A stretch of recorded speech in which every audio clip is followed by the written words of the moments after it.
All season long, teams battle to get here. Gotta dig deep, guys. Gotta dig deep. Straight out the gate, let's get it. We assembled this group to win the championship, and that's what we're locked in on. 9 really good teams. I made a simplified version of this more on the YouTube shorts to kind of talk about it. I didn't go into depth on why I chose the Bulls as that team that will make the playoffs, especially after them having a great year and DeMar DeRozan having like a breakout MVP type season. But I just felt like a lot of the other teams, when they were succeeding, were injured, and then they had like the injury bug. And I know a lot of Bulls fans were upset. They're like, "Oh, I bet you $1,000, $10,000 that we're gonna make blood." That's fine. I didn't say the Bulls are trash. I said the Bulls are really, really good. All these teams are really, they're really trash. no, that's good. I really like the Bulls, but again, there are 9 really good teams. Like, who am I gonna choose? Obviously, a lot of people, the Raptors, the Hawks. And I just feel like when you have a point guard superstar like Trae Young, he's going to give you a better shot, in my opinion, especially how the game is played today. And then when you talk about the Raptors, the defensive versatility is something that the Bulls don't have, especially when they're not healthy. Like, obviously, Caruso is great. Lonzo is great. But those guys, Lonzo especially, he's always injured. So I'm taking that into account too. Right. He's still injured. So I'm taking that into account as well. I'm not a big believer in Vooch defensively.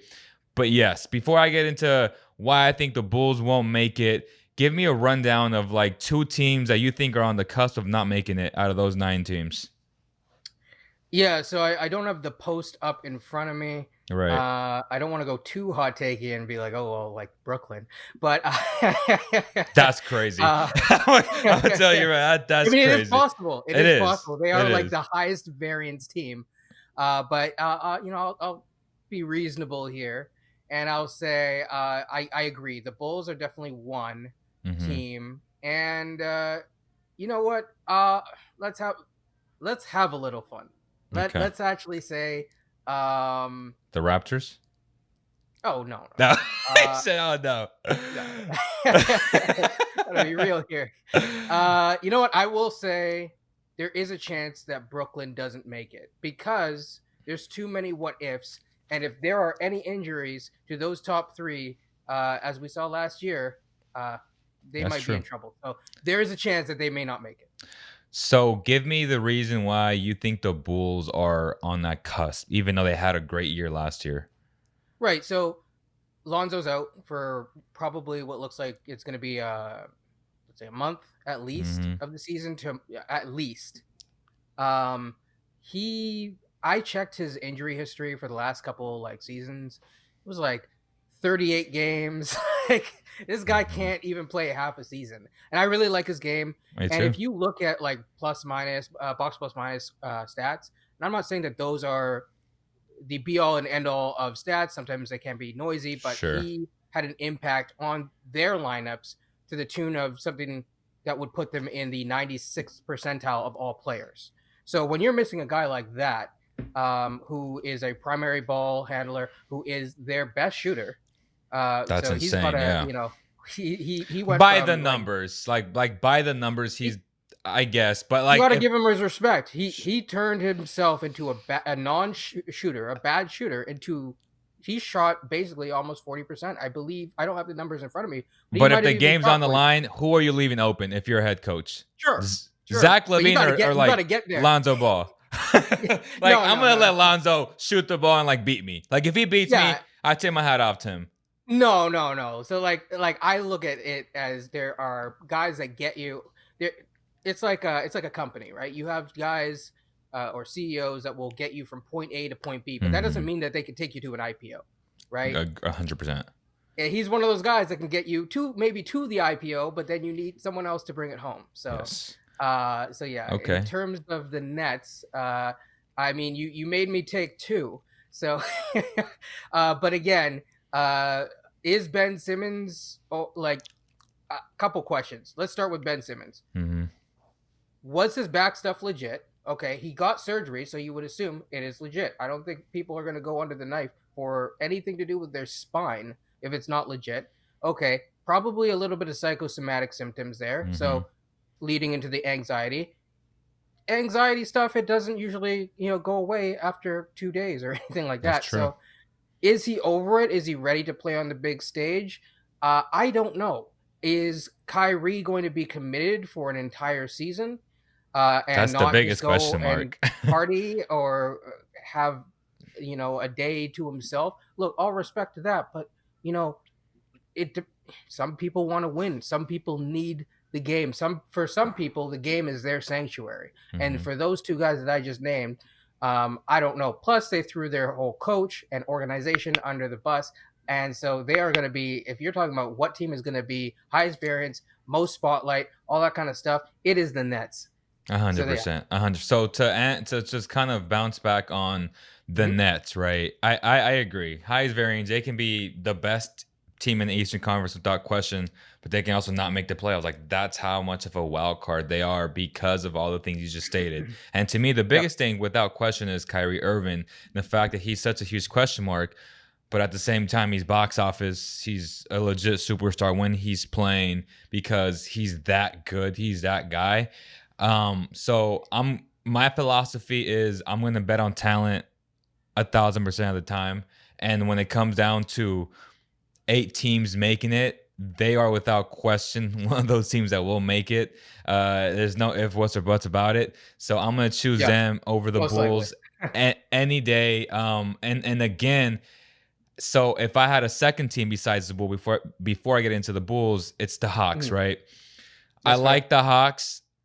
Again, and I'm maybe a bit contradicting myself, but I'm not, because Trae Young, as great as he is still a defensive liability. That's never going to change because of his physical limitations. And I felt like there was a lot of drama with John Collins trying to get rid of. They were very open about trading him. Like, he's not part of the future. I thought you were going to talk about the drama with DeJounte Murray. Like, that on, too. like, regular workers.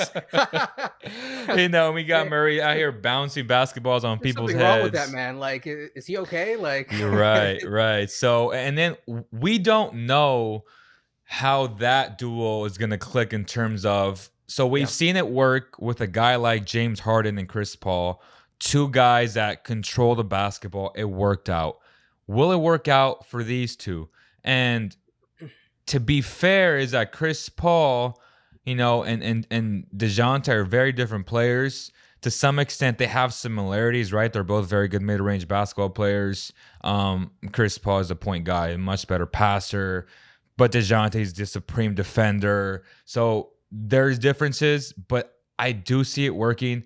But there's also the other side of me where I'm like, okay, it may not work. Like, he may want the ball more. Like, there could be like that adjustment period and when you go through an adjustment period, you go through losses, and those losses in a very critical bloodbath of an Eastern Conference will matter at the end of the year. Like, if you lost to the Magic in a game-winning play, and then you lost to the Hornets or you lost to X team, like those games where you're trying to fix things and fix your chemistry, every game's going to count this year. And the same goes for the Raptors. I feel like if they're one injury away also from being that 3rd team on the cusp, as much as I love the Raptors. So, I think the Raptors have more depth than some of the other teams. I think so. I think so. But I also think that those other teams have more star power.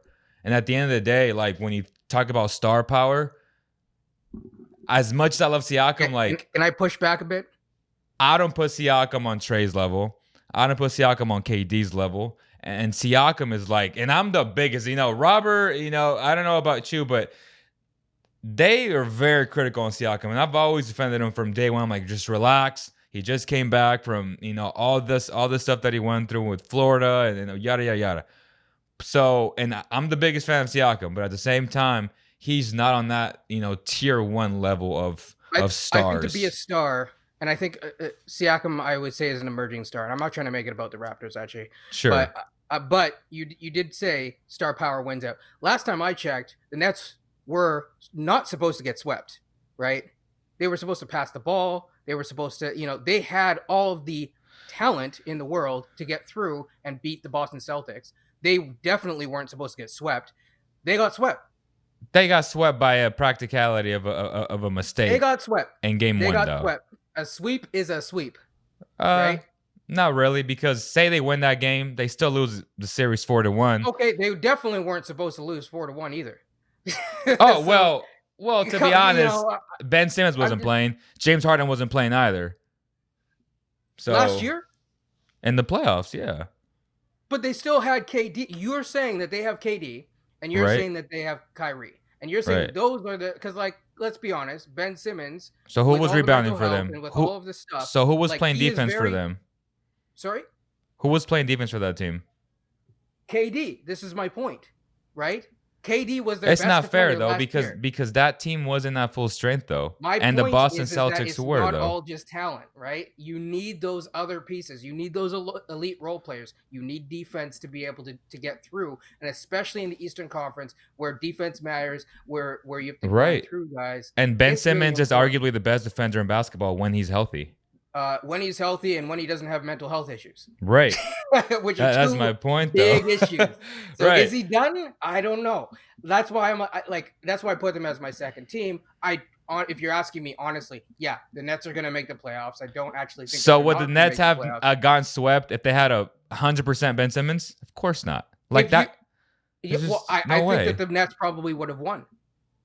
But that's my point. So that's what I'm saying. To where when I think about the Raptors, the Hawks, and the Bulls, those are all three teams, and it's not crazy to say because those three teams are on the cusp when you think about just top to bottom talent, cohesiveness, and the coaching isn't the best with the Nets, but their talent is just supreme to everyone else's. The Bucks are elite because they got the best. To me, second best player. I don't know, wherever you want to put them. And just, they have a great system. The Heat, great organization. So to me, I don't really what has Trae Young accomplished? Oh, he got to the Eastern Conference Finals with not a great team. Against the Knicks. And I told everyone that the Knicks punched way above their weight, and I was right. But they also beat the Sixers. Right, but again, this goes back to the whole point of Joel Embiid every year gets worn down. So are the Sixers not part of your top 9 teams? No, they are, because the Sixers made a good move with PJ Tucker. I think PJ Tucker's old, but he gives them some depth. I keep talking about depth lately, right? And I'm saying that depth matters. And I'm saying you look at Boston, they have depth. You look at Milwaukee, they have depth. In my opinion, the Raptors added appropriate depth. Who did the Bulls add? Oh, they added Andre Drummond. Does he solve any problems? Is he going to give you a better defensive look than Vucevic? Not really. Not really. Right. So that's where I'm at, where I'm I think we need to separate the Raptors from the Bulls. Okay. And again, last time I checked, when you have multiple players coming back from not playing since the bubble, usually they don't look good for a while. So that's why I'm a little bit harsh in terms of the Nets, where they will end up. Yeah, if everything clicks, their 90th percentile looks amazing. Their 90th percentile could potentially be winning a championship, and I'm not going to take it away from them. For sure. I just think that there's too many what ifs and there's too many roadblocks for them to for sure get there. And that is why we believe the Bulls will be the team that won't make the playoffs when it's all said and done. Again, we're not saying that the Bulls are trash. It's going to be a game difference, on the last game of the year type of thing, man. I really do think the Eastern Conference will come down to the last day. Home court, all those things that mattered this past year, where the Celtics ended up actually winning and getting home court advantage in the Eastern Conference. That's how I believe that the East will end up this year. If you guys agree or disagree, let us know in the comments below. Please like, share, and subscribe for more content like this, and we'll see you guys on the next one. Peace.